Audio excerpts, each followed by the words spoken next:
Yo, what's going on, guys? It is your boy, Atypical Security Guard. We are going to do Tuesday Night Live. We're going to get it popping. Listen, guys, I want to give you a heads up.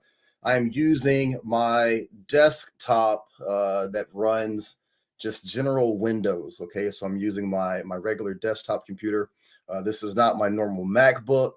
I feel naked without my MacBook, but more importantly, we are potentially going to have some issues in terms of stream quality. So if there's any sort of like jankiness on the stream quality, I apologize. I will get everything dialed in. My goal is to give you guys one weekly live show, and I want to make sure that we're hitting on all cylinders and we're talking about everything that is important in the terms of the security community, what we're experiencing, what's going on out here, things that we can do to better improve, things we can do to help each other.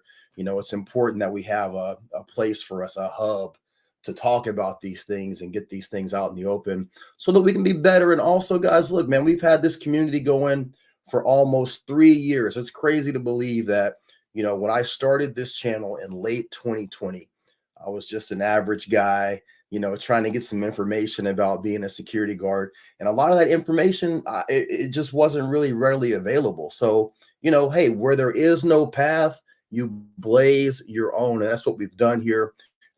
I want to thank you guys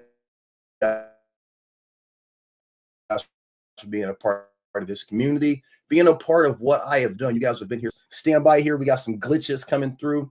But so yeah, hey, welcome to the show. All right. So first things first, guys, if you have not watched the episode with Jake Zwig, I really, really, really am just like pushing you guys to do so. Now, listen, Jake is a former Navy SEAL. He is one of, I think, the only like 50 Black Navy SEALs to ever make it through the pipeline. We're talking about almost 80 years, and we only have 50. I think he was the 13th officer to ever get through that pipeline. He does an amazing job of helping people get into the military to recognize and realize their dreams of getting into the special forces. And there's so much great information that's in that podcast that's applicable to us, not just as security guards, but as men. So I highly recommend, excuse me, coffee break here.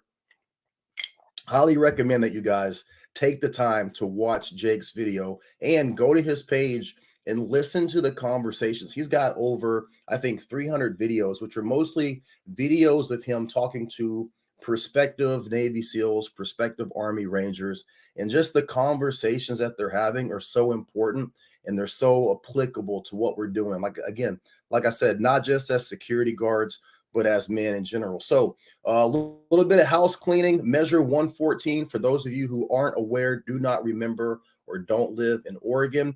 Measure 114 is the nation's most stringent anti-gun control legislation to come down the pipe in years. Right now, we had Measure 114 that was narrowly passed. I think it went 50.2% to 49 point whatever that might be. I'm not a mathematician here, but just narrowly passes 50.2%. And we were lucky enough to get a temporary restraining order out of Harney County. So most of Oregon, it's very similar to Pennsylvania. When I lived in Pennsylvania, you had Pittsburgh, you had Philadelphia, but a lot of the surrounding areas, it's rural. It's more middle of America type, environment. And that's what Oregon is like. Oregon, it gets a bad rap, deservedly, for its liberal policies, its left-leaning policies. And that's because of Portland, Eugene, and Salem. These three areas pretty much, dictate the entire direction of the state. But when you get outside of these major metropolitan areas, Oregon is a very rural, centered, grounded area. And unfortunately, the people that live in those areas are governed by these left-leaning policies. So when Measure 114 went through, we were able to get a temporary restraining order. Most of you know that I am a part of the federal lawsuit. That federal lawsuit is on its way to the Ninth Circuit of Appeals. But while we're pushing for the federal lawsuit to make its way up to the Supreme Court, if need be, hopefully we win in the Ninth Circuit. But if we don't, excuse me, then we're hopeful that the trial that is going on right now, I think it might have even wrapped up yesterday. It's under the direction of that same Harney County judge that gave a temporary restraining order. Now, what hangs in the balance here? They are looking to ban the sale, import, and transfer of AR-15 style, not just AR-15s, but AR-15 style rifles. There's a huge laundry list of firearms that would fall into that category. They want to cap the magazine capacity at 10 rounds, but wait, there's more, like they say on the commercials. It's not just capping it at 10 rounds, it's having a magazine that cannot be changed, that cannot be amended in any sort of way. So if people are in compliance and they have a 10 round magazine, however, the base plate can be removed, they are still afoul of the law. Now, think about how this is going to be applied. You know, I'm in the gun community, quote unquote. I'm a part of the lawsuit. I'm a 2A patriot. This is something that I'm very, very passionate about, something I'm very, very much involved in, and I'm keeping up with this. But the average person, the average Joe, the average Jane that went out, purchased a firearm legally, has the 3 magazines that came with it, are they following the news in terms of magazine capacity and how that's going to be applied with Measure 114? If this goes through, people are going to be in a position where they could be criminally held responsible for having something that they are not aware is illegal. So this is a big issue. Also, with Measure 114 here in Oregon, you would have to get a permit to purchase, not a permit to carry, but a permit to even purchase a firearm. You would have to go through the police department, the local sheriff's department. You would have to take a 20-hour class. It's absolutely insane. Now, a lot of the other channels that you guys watch and follow when it comes to insane legislation coming out of California, those people are saying, hey, look, you know, as goes California, goes the rest of the country. And this is exactly what we're seeing here. So Measure 114, a big, big issue that we are hopeful that we can get through on one of the 2 areas of our fight, whether that's the state or whether that's the federal lawsuit. Again, the federal lawsuit, something that I am personally involved in. Now, the conversation that we're going to have today, all right, is going to be uniforms, tactical equipment, and doing the most. All right. Now, when it comes to uniforms, there is a huge conversation, whether it's on this platform, whether it's at the city or county level, or whether it's at the state level. There is a huge bug up a lot of people's ass about fucking uniforms. Now, before I go off on a rant, let me just say this. Anybody who has an issue with how I wear my uniform, okay, and I think that this is probably said for a lot of people who are working in private security. All right. If you're on my channel, if you're on any of my social media pages, if you see the things that I post, if you have a fucking problem with the uniform that I wear or how I wear the uniform, I have some information for you, okay? This might blow your mind. I don't get to choose my fucking uniform. I work for a company. Guys, listen, I work for a private security company. I work for a private security company. I am not the owner of the company. I am not a manager of that company. I have no rank or authority in that company. I work for that company, and I happen to work in a place that I don't know if you're aware or not, called Portland, right? Where on a daily basis, people in close proximity or in the general area of where I'm working. And I'm not lying when I say this. I'm not joking. I'm not making any more like I'm not embellishing what I'm about to say to you, right? People walk around with fucking machetes and with screwdrivers and knives. There's no law, there's no ordinance about any sort of knife, dagger, machete, sword, anything.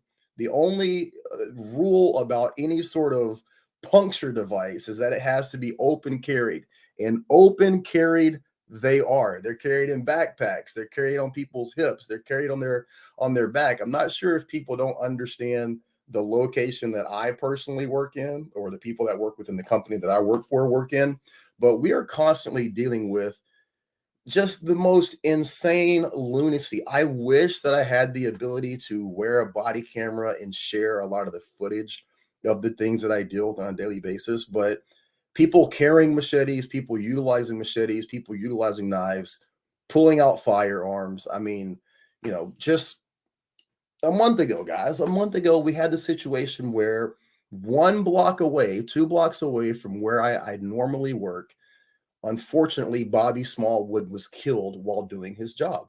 The person was thought to have gone to the location where I work. The SWAT team rolls in. They shut everything down. They push everybody out. They clear the entire building, with AR-15 styled rifles. Like, it's insane what we deal with here. Guys, October of last year, I personally responded to a homicide in the parking lot of one of the locations where I work. I literally found this person in their vehicle deceased. I just think that there's a great misunderstanding about where certain people are working. I think that wherever you're located, it's probably very easy for you to assume that that's the situation where everybody's located, and that's not the case. Everybody doesn't work in an area like Portland. Everybody doesn't work in an area like Chicago. Certain areas in Florida, certain areas in California. Look, if you're working a mundane post as a security guard and you can wear a yellow high vis shirt and not have to worry about wearing a duty vest, congrats. Okay. But that's not the situation for me. And that's not the situation for a lot of people. And we really need to get past this place in our industry where we're shaming each other. There's a lot of shame that comes from guys who are working in the armed side of security towards people who are working unarmed. There seems to be some sort of bug up a lot of people's ass if you're working in a situation where you don't have to worry about wearing a lot of equipment or carrying a lot of duty gear towards people who are wearing that. It's all so arbitrary and it's all very stupid. And I think that security has a hard enough job in terms of just being respected, being appreciated, getting what we deserve pay wise, for us to be eating each other and arguing with each other. So from my position and my stance, like, you're not going to see me giving people a hard time. Now, clearly, things can go overboard, right? Have I seen officers who have gone completely overboard? Yes, but that's also subjective, right? Like, I don't want to tell someone who's doing their job what they can have or what they can't have. My only argument has always been, whatever you're wearing on your uniform, whatever you're utilizing, whatever you're carrying, you need to be authorized to do that by your company, authorized to do that by your state. You need to be certified with anything that you have. You need to be covered legally, and you also need to be within the post orders of where you're working. But if you're working a location that calls for the type of equipment, the type of uniform, the type of dress that you're wearing, whatever that may be, whether that's, streamlined or super, dedicated or whatever you want to call it, then so be it. We're all working and we're all trying to provide for our families. I don't see or understand the reasoning behind worrying about what somebody else is doing, but that's just me. I'm at a different point in my life and some other people aren't. My dog Copper is in here, by the way. So if he starts moving around or growling or anything, it's just my dog. So, all right. So when it comes to this conversation, I want to play a video for you guys, but let me hit some comments real quick. Give me 1 second, plus some comments here. See what we got going. Victor Fowler. Let me see here. Victor's got quite a few things here. Let me move this bang right there. How's it going, Damien from Ed? I am doing great. Ed, where are you at? I'm doing good, man. All right. Let's see here. What else we got? Victor Fowler, they're going to start teaching DEI at the refresher course. Victor, I think that you're here in Oregon with me, right? So that's going to be diversity, equity, and inclusion. I don't doubt that. I don't doubt that whatsoever. That's kind of the thing and where we are right now. I think we're going to see more of that. California mag ban just got tossed out. 114 is dead in the water.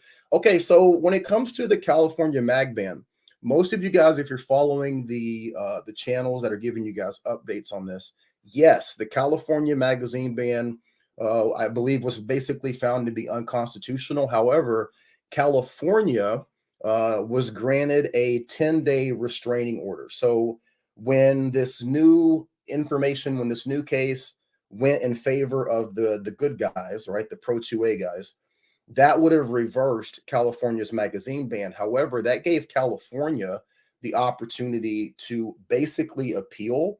So I think that they have a 10-day restraining order on the magazine ban being kicked out, and they get to present some more information. So good news for us, those of us who are looking at the magazine ban being struck down, but don't start stroking your dick right now, because there's still time for California to do some bullshit. And what I think they're going to try and do is pass a legislative bill. That's something that they've tried to do here in Oregon. Luckily for us, the Republicans fought back on that last session, walked out, kind of held things up. But at the end of the day, guys, and we'll talk about this a little bit more moving forward, the attack on the Second Amendment is not going anywhere. And unfortunately, the far left has the mind of the next generation. My children, 25, 23, 19, 16, those are my 4 kids' ages. They're all brilliant kids. They're all great kids, but they are fully indoctrinated into, the view that people have of that generation. They're not pro 2A. Most kids who are in middle school, high school, going into college, they don't believe in the Constitution. They don't really have a history of knowing much about the Constitution. They don't see a lot of the things that are in the Constitution as being important to them. And ultimately, these are going to be the people that are leading our country. These are going to be the people that are in positions of power, positions of authority, whether that's at the local or the state level. And those of us in the gun community have not done a good job of kind of getting to that next generation. So unfortunately, I think the Second Amendment as we know it, it's dead in the water. It's just a matter of like how long that's going to take. I was hopeful it'd be 20 years, but right now I'm thinking it's going to be more like 5 to 10. So we're going to have to make some adjustments, guys. I mean, if I'm being honest, and that's kind of where my whole, learn how to shoot revolvers comes in. But again, another conversation for another day. Let's see what we got here. Victor Fowler's dropping a lot of comments here. This is what happened when men make decisions from heightened emotional states. I agree. Pistolero, what's going on, brother? My man over here. Pistolero works for TriMet. He is a great guy. I would love to get him on one of our streams, because I mean, he's the fucking man. Let's see. Let me take this banner off here. All right. So before we do any more comments, I want to pull up this video. This goes to the uniform issue. This is coming out of Las Vegas. Hopefully I don't have an issue with my stream. I want you guys to pay attention to this. This is what's going on in Las Vegas. And this is actually happening all across the country. And I'll tie in how it's actually got some legs here in Oregon starting next year. Let's go ahead and play this. $160,000. Scratch this ad that's coming up. There we go. We're talking about private security who help respond to situations sometimes before even law enforcement can. But now changes could come to their attire. 8 News Now. Trying to get a good. Hang on a second here, guys. I'm trying to get this to play properly. Some concerns over security officers' uniforms overlapping. Private security. Hang on. This is not working the way I wanted it to. Ooh, fuck. Stand by. Let me see if I can pull this in here. Stand by, stand by.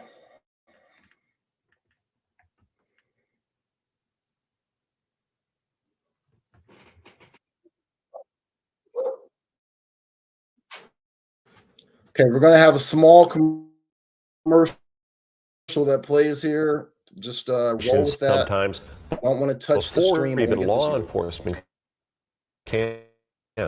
But now changes could come to their. Metro shared some concerns over security officers' uniforms overlapping.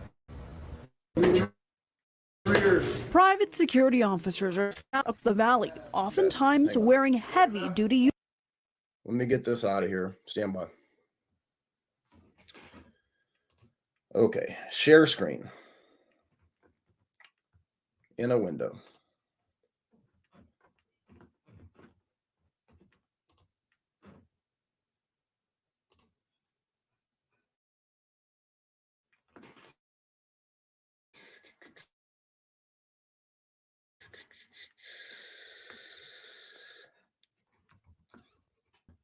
Stand by, stand by, stand by, stand by. See, this is why I hate working with my desktop. This shit is always a problem.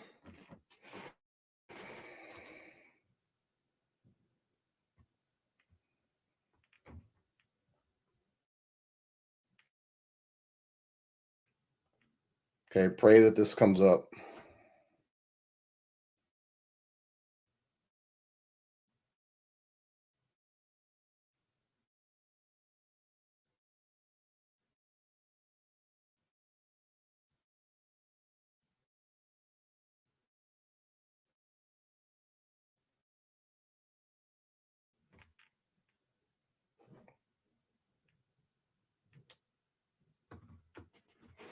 All right, guys, this is what we're going to do. And we're going to restart this entire thing, and then we're going to do this video because I want you guys to see this. All right, so give me 3 minutes. I'll be right back.